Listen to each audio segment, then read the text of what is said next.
It's easy. It's Bill O'Reilly. You got contact with your nephew? Bill O'Reilly on Box 5. I want to see a manager.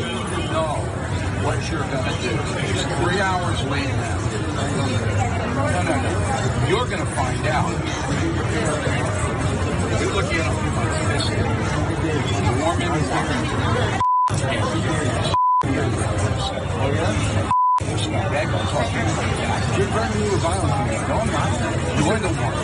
I dare you. I dare you. Is that what you said? You said this little discipline. I'll sit there and watch you guys yell. You can't get that information. You're going to lose your job. You want to leave. Okay? We'll see. Yes, that is indeed what is left of Bill O'Reilly, threatening a worker at an airport. He managed to go roughly upright with that scaly-skinned, mottled, barely haired, pale flesh bag that he calls a body.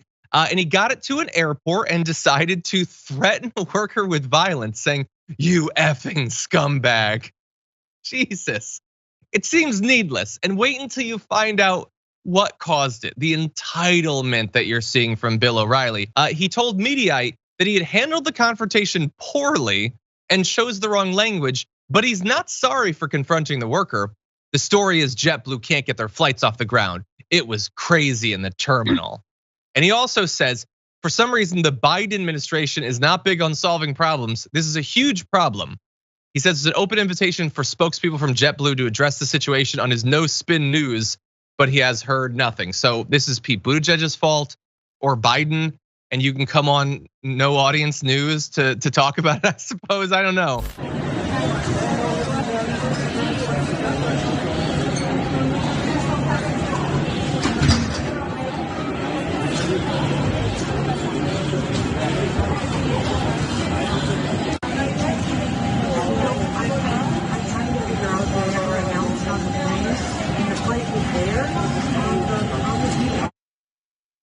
So if it's not clear from that video, that is not actually a stack of possums with a coat over it. That is actually Ted Cruz at an airport talking to the workers as well as some form of security. There's a caption at the time that said, "Ted Cruz accosting airline employees today at BZN after missing his flight. Law enforcement had to be called when he wouldn't calm down." And at the time, I didn't consider it confirmed enough. God only knows what the conversation was about, but there is some new information. So an airport official told the Daily Mail that the senator missed his check-in window for a flight and became frustrated as other options were limited due to spring break traffic. And he just had to get to Cancun. I'm kidding, that's not where he's going. So the airport deputy director said, one of our public safety officers was in the ticket lobby and was asked to assist with a frustrated passenger at the United ticket counter, which is not unusual. Once travel options were explained to the passenger, he was rebooked and departed to Bozeman later that evening.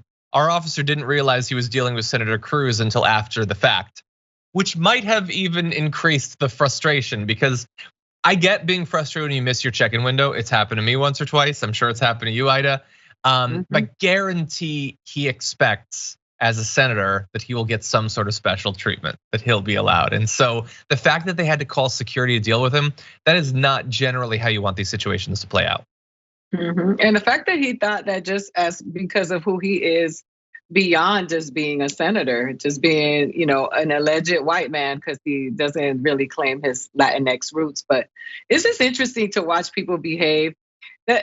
Somebody said to me, and I've been using this a lot in the last couple of weeks, that when you tell people yes, they're always, cool. But if you really want to see who somebody is, watch how they behave when you tell them no.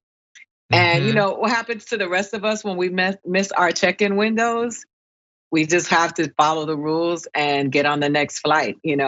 I don't ever tell anybody I'm on HBO Max or whatever it is. I mean, I'm sure somebody who's working on the cure for cancer doesn't say, "Hey, I work on the cure for cancer. I deserve to get on this flight." Or the many teachers who show up to teach our children getting paid less money than everybody. Say, you know what I do? I educate America's finest. I deserve to be checked in now. You never hear that. It's only these idiots and these fools who have no respect for people. They don't have respect for other people.